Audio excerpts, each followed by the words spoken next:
Hi friends, எல்லாருக்கும் வணக்கம். எல்லோரும் எப்படி இருக்கீங்க? நல்லா இருக்கீங்களா? Welcome to Sakthi Saravana YouTube channel. நாளைக்கு வந்து செவ்வாய்க்கிழமை, தை மாதத்தில் வர செவ்வாய்க்கிழமை 2வது வாரம். பொதுவாகவே செவ்வாய்க்கிழமை அப்படின்னா முருகருக்கு ரொம்ப உகந்த நாள். இது நம்ம எல்லாருக்குமே தெரிஞ்ச விஷயங்க. அதோடு சேர்த்து நாளைக்கு வந்து பிரதோஷமும் இருக்குது. வராகி அன்னைக்கு உரிய தேய்பிறை பஞ்சமி திதியும் நாளைக்கு சேர்ந்து வந்திருக்குங்க. ரொம்ப ஒரு விசேஷமான நாளாக நாளைக்கு வந்திருக்குங்க. சிவபெருமானுக்கு உரிய பிரதோஷ நாள். இதை வந்து தை மாதத்தில் வர ருண விமோச்சன பிரதோஷ நாள் அப்படின்னு சொல்லுவாங்க. அதோடு சேர்த்து வராகி அன்னையோட தேய்பிறை பஞ்சமி, செவ்வாய்க்கிழமையில் வந்திருக்கிற தேய்பிறை பஞ்சமி திதி நேரம் அப்படின்னு பார்த்தா காலையில், செவ்வாய்க்கிழமை காலையில் 7:49, அதாவது 7:50க்கு ஸ்டார்ட் ஆகுதுன்னு வச்சுக்கோங்க. புதன்கிழமை வந்து 9:45 வரைக்கும் தேய்பிறை பஞ்சமி திதி இருக்குங்க. இப்போது எப்பவுமே வராகி அன்னை வழிபாடு அப்படின்னா சாயந்தரத்தில் செய்கிறவங்க இருக்கிறாங்க.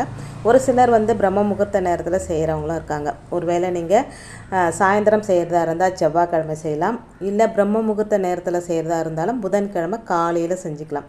இங்கே எப்பவும் போல தாங்க வராகி அன்னை வழிபாடு செய்கிறவங்களுக்கு தெரியும். ஃபோட்டோ இருந்ததுன்னா நீங்கள் வந்து அதை தொடச்சி சந்தனம் குங்குமம் வச்சுட்டு செவ்வரளி பூக்கள், அப்படி இல்லைனா வந்து வாசனை மிகுந்த பூக்கள் வச்சு வராகி அன்னை வழிபாடு செய்யலாம். சில வச்சுட்டு இருக்கிறவங்க அபிஷேகம் பண்ணலாம்.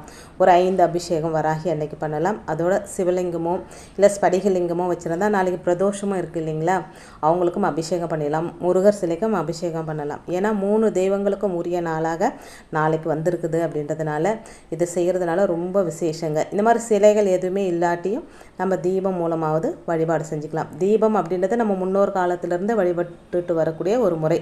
இப்போ தான் சிலைகள் படங்கள் எல்லாம் இருக்குங்க. நம்ம முன்னோர்கள் வழிபடும் போது தீபத்தில் தான் வந்து கடவுளை வணங்கினாங்க. நாளைக்கு என்ன விசேஷம் அப்படின்னா, கடன் பிரச்சனை தீர, கணவன் மனைவி ஒற்றுமையாக வாழ, நிலம் சம்பந்தப்பட்ட பிரச்சனைகள் தீர நம்ம வந்து வராகி அன்னையும் வழிபடலாம், சிவபெருமானையும் வழிபடலாம், முருகப்பெருமானையும் வழிபடலாம். யாரும் ஆசைப்பட்டு சந்தோஷமாக கடனை வாங்குறது இல்லைங்க. சூழ்நிலைகளும் சந்தர்ப்பங்களும் வறுமையும் கஷ்டமும் நம்ம வந்து கடன் வாங்கக்கூடிய சூழ்நிலைக்கு தள்ளிடுது.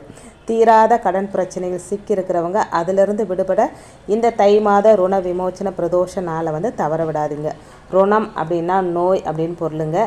அதோட கடன் அப்படின்ற பொருளையும் இது குறிக்குங்க. இந்த ரெண்டுக்குமே செவ்வாய் தான் அதிபதியாக இருக்கிறார்.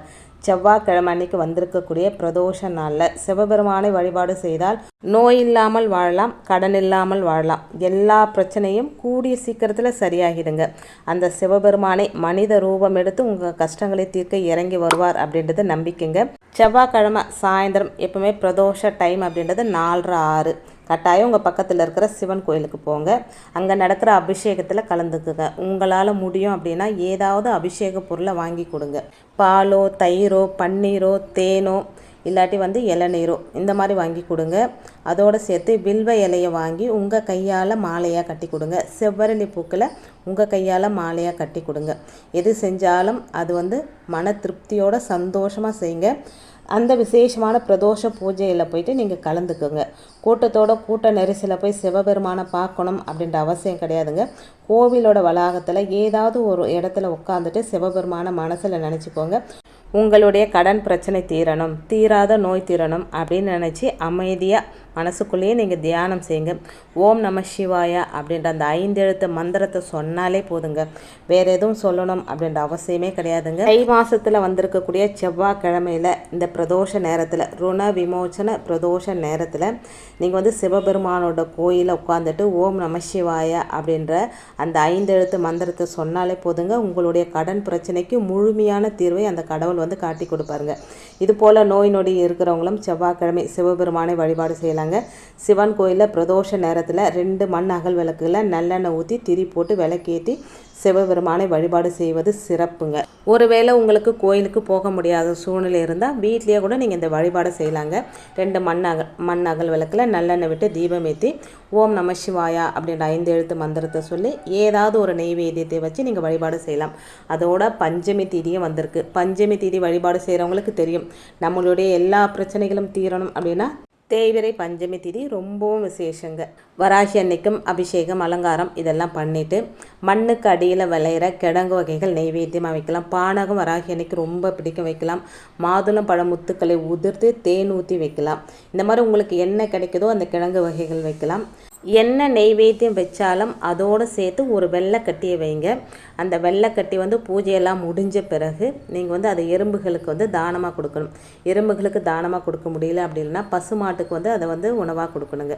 எதுக்கு இதை சொல்கிறேன் அப்படின்னா, நாளைக்கு ருண விமோச்சன பிரதோஷம் ப்ளஸ் தேய்பிறை பஞ்சமி, நம்மளுடைய கடன்கள் தீரணும். அது மட்டும் இல்லாமல் நம்முடைய கர்மாக்கள் குறையணும் அப்படின்னா இந்த ஒரு பரிகாரத்தை செய்யணுங்க. நீங்கள் என்ன வழிபாடு வேணாலும் செஞ்சுக்கோங்க, எந்த முறையில் வேணாலும் வழிபாடு செஞ்சுக்கோங்க. அதோடு சேர்த்து ஒரே ஒரு வெள்ளைக்கட்டியை வச்சுட்டு பூஜையெல்லாம் முடிஞ்ச பிறகு அந்த வெள்ளைக்கட்டியை எறும்பு புத்து எங்கே இருக்கோ அங்கே வச்சுருங்க. இல்லை எறும்பு எங்கே வரும்னு உங்களுக்கு தெரியல, அங்கேயும் வச்சுருங்க. இதுக்கு எதுவுமே வாய்ப்பு இல்லை அப்படின்னும் போது பசுமாட்டுக்கு உணவாக கொடுத்துருங்க. இதை நீங்கள் தொடர்ந்து ஒவ்வொரு தேய்பிறை ஒரு 5 தேய்பிறை பஞ்சமிக்கு நீங்கள் செஞ்சுட்டே வாங்க. உங்களுடைய கர்மாக்கள் கண்டிப்பாக குறையறதுக்கான வாய்ப்புகள் நிறையவே இருக்குங்க. இது எனக்கு ஒரு பக்கத்தில் ஐயர் சொன்ன விஷயம், அதை தான் உங்களோட நான் ஷேர் பண்ணிக்கிறேன். இப்போ நான் செய்கிற விஷயத்தை தான் உங்களோட ஷேர் பண்ணிக்கிறேங்க. அவர் ரொம்ப நம்பிக்கையாக சொன்ன விஷயம் இது. இதை நானே செஞ்சு நானே பலன் அடையணும் அப்படின்னு நான் நினைக்கலைங்க. என்னை போல் நிறைய பேர் கஷ்டப்படுறவங்க இருக்கத்தான் செய்கிறாங்க. அவங்களுக்கும் இது உபயோகமாக இருக்கட்டுமே அப்படின்னு தான் உங்களுக்கு வீடியோவில் சொல்கிறேன். எத்தனை பேர் செய்கிறீங்க அப்படின்றத எனக்கு கமெண்ட்டில் சொல்லுங்கள். இன்றைக்கி வீடியோவில் நான் சொன்ன விஷயங்கள் உங்களுக்கு பிடிச்சிருந்தது அப்படின்னா ப்ளீஸ் சேனலுக்கு சப்ஸ்கிரைப் பண்ணி சப்போர்ட் பண்ணுங்கள். உங்களுடைய ஒவ்வொரு சப்போர்ட்டும் எனக்கு மிகப்பெரிய மோட்டிவேட்டாக இருக்குங்க. இன்னொரு எளிய ஆன்மீக தகவலோடு உங்களை சந்திக்கிறேன். அது வரைக்கும் நன்றிய வணக்கமும். Take care and bye friends.